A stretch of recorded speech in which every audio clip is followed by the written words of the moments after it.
After my husband caught me cheating with my boss, my entire world fell apart. It's been 8 years since that day, but the memory still haunts me as vividly as if it happened yesterday. I can still see the look on his face, a mix of anger, heartbreak, and betrayal that I had never seen before. It was the moment I realized how deeply I had destroyed the life we had built together. At the time, I was working long hours at a demanding job, climbing the corporate ladder, and juggling the pressures of balancing work and home life. My boss, a charismatic and influential man, made me feel seen in a way I hadn't felt in years. It started innocently enough. Extra coffee breaks, shared laughs during late-night projects, but before I knew it, the boundaries blurred. I justified it to myself in every possible way. My husband and I had been distant, the spark had faded, and I thought maybe this attention was something I deserved. But all those excuses crumbled the night my husband found out. I didn't even have the chance to come clean on my own. He discovered the truth in the worst way possible.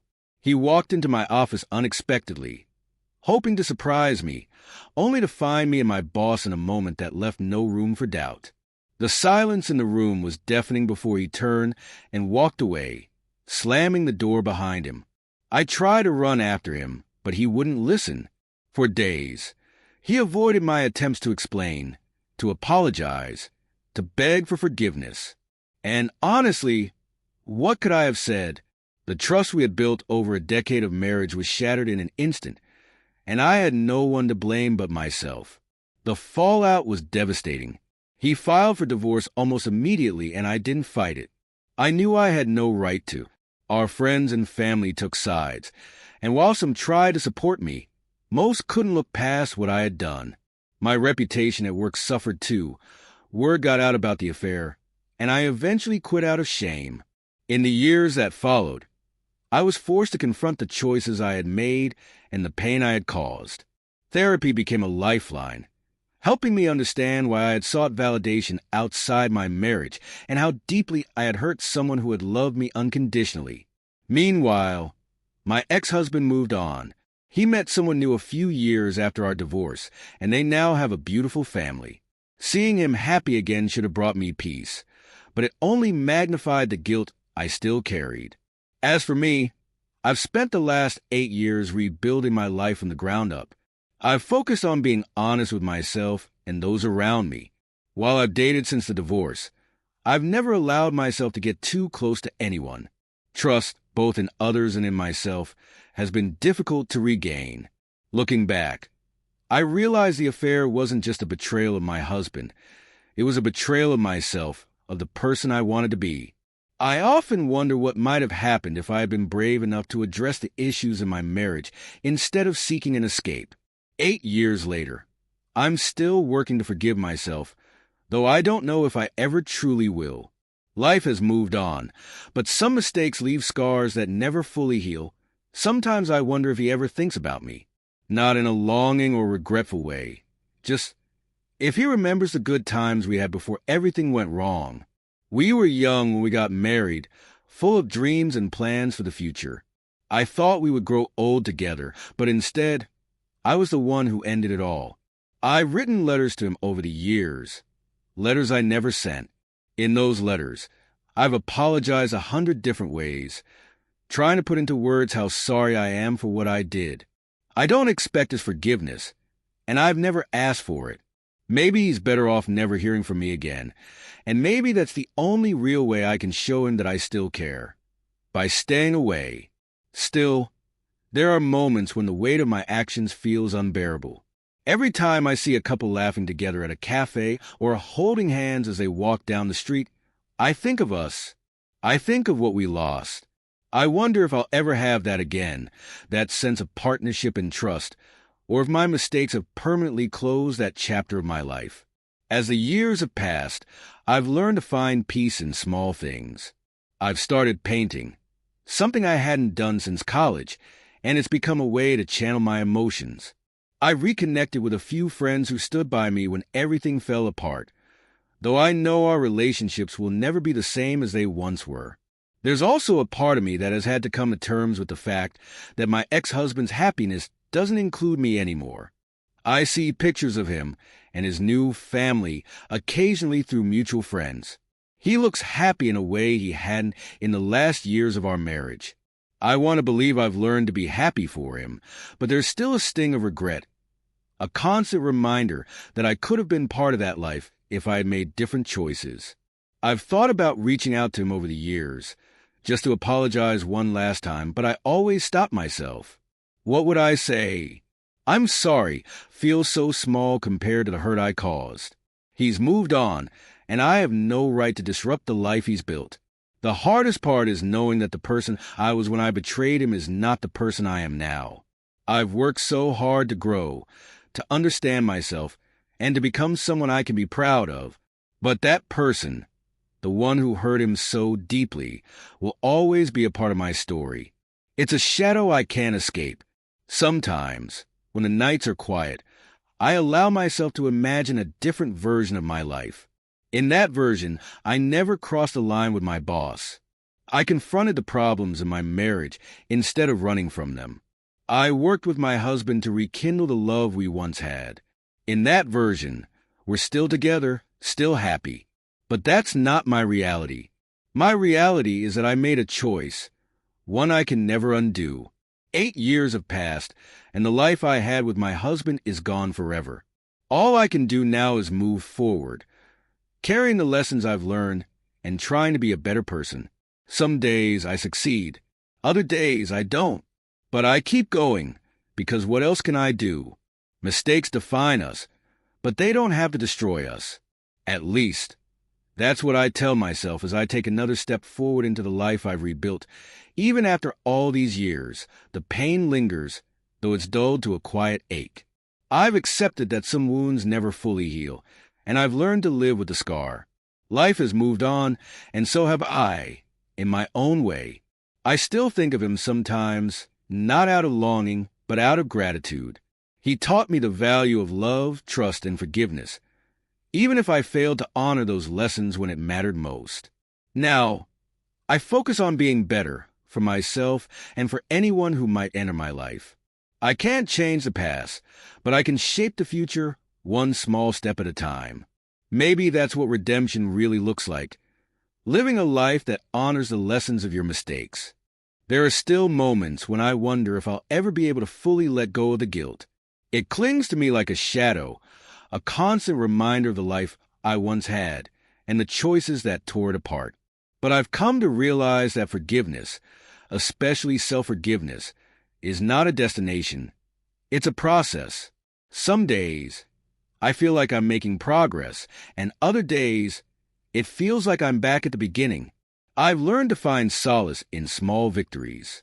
Waking up without the weight of regret crushing me, smiling at a stranger, or allowing myself to hope for better things.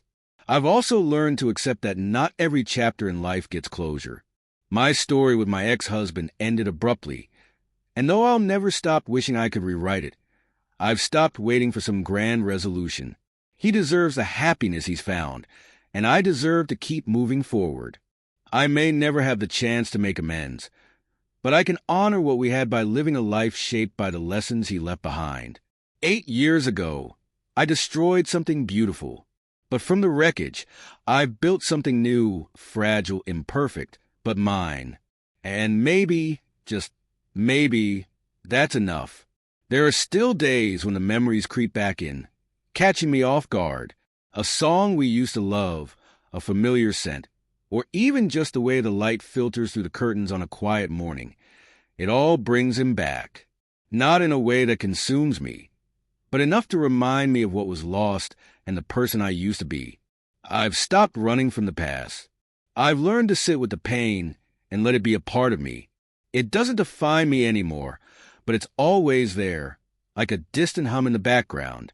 I suppose that's what happens when you've hurt someone you loved so deeply. Pieces of that pain stay with you, no matter how much time passes. As for love, I'm still hesitant. I've met people, even cared for some of them, but I've never allowed myself to fall fully again. There's a fear that lingers, a question that haunts me. If I could betray someone once, could I do it again? I've done the work to grow, to understand myself, but the doubt remains, and I'm not sure if it will ever truly go away. Sometimes, I wonder if life has already given me my chance at a great love, and I ruined it. Maybe that's my penance. To carry the memory of what I lost and use it to guide the rest of my life. To ensure I never make the same mistake again. But despite everything, I haven't given up on the idea of happiness. It looks different now, quieter, less dependent on anyone else. I've found joy in the simple things. Painting in the evenings, walking in the park, watching the seasons change. These small moments remind me that life goes on, even after the worst of storms. 8 years have passed, and though the wound may never fully heal, I'm learning to live with it.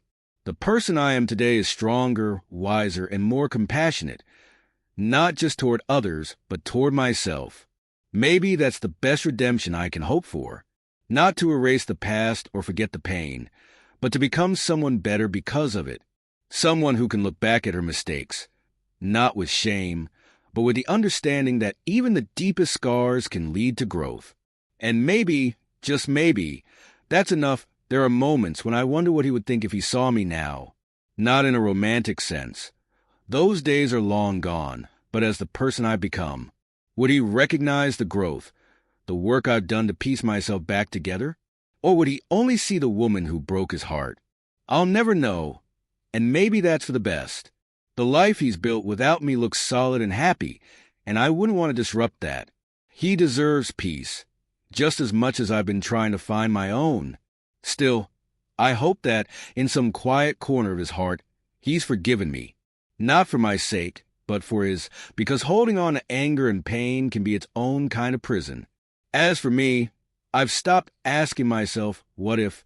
That question used to haunt me, especially in the years immediately after the affair. What if I'd been honest with him about how distant I felt? What if I'd sought therapy instead of validation from someone else? What if I'd fought harder for our marriage? But those questions don't change anything. They only trap you in a past you can't rewrite. The truth is, I'm grateful for the pain, as strange as that sounds. It forced me to face parts of myself I had ignored for years. My insecurities, my need for approval, my inability to confront conflict head-on. Without the fallout of my choices, I might never have done the hard work to truly understand myself. Do I still miss him? Yes, in some ways. Not in the sense that I want him back, but in the sense that I miss the partnership we shared before everything fell apart. I miss the easy laughter, the shared dreams, the sense of home we created together. Those memories are bittersweet now, but I hold on to them as a reminder of what love can be when it's nurtured and respected. 8 years is a long time, but it's also just a blink. Time doesn't erase mistakes. It only gives you the chance to learn from them. And while I can never undo the pain I caused, I can live the rest of my life in a way that honors the lessons I've learned. In the quiet moments, when I think about where I am now, I feel a cautious sense of hope. Not for a do-over, but for the future. I may never have the kind of love I had with him again, but I believe I can still build a life filled with meaning, growth, and even joy. Because, in the end, that's what life is, a series of choices, mistakes, and lessons. And all we can do is keep moving forward, one day at a time, even now. There are days when the memories resurface, but they don't hold the same power over me. They're a reminder of who I was and how far I've come. I've learned to live with the regret, not as a burden, but as a lesson, a guide for the choices I make now. I don't know if I'll ever fully forgive myself, but I've made peace with that. Life isn't about erasing mistakes. It's about growing from them. My past will always be a part of me, but it doesn't define who I am today. As I move forward, I hold on to hope. Not for a perfect future, but for one where I continue to grow, to heal, and to live with honesty and grace. Maybe that's enough. Maybe that's what redemption truly is. Sometimes, I wonder if redemption is less about being forgiven and more about how you choose to live after the damage is done. I can't undo the pain I caused, and I'll never erase the choices that led me here, but I can make sure they mean something. Every day, I try to live with more intention, I've learned to communicate better, to be honest about my needs and struggles, and to recognize when I'm starting to fall into old patterns. It's not always easy, but growth never is. I've also realized that life doesn't give you a clean slate. The past remains, but it doesn't have to define the person you are now. Instead, it can shape you, guide you, and remind you of what truly matters. As for love, I haven't given up on it entirely. I know I may never experience the kind of connection I had before, but I'm open to something different, something new. If it comes, I hope I'll be ready, not perfect, but better. 8 years later, I'm still learning, still healing, and still moving forward. And though the path hasn't been easy, I've come to realize that's what life is about. Making peace with the pain, carrying the lessons, and continuing to grow.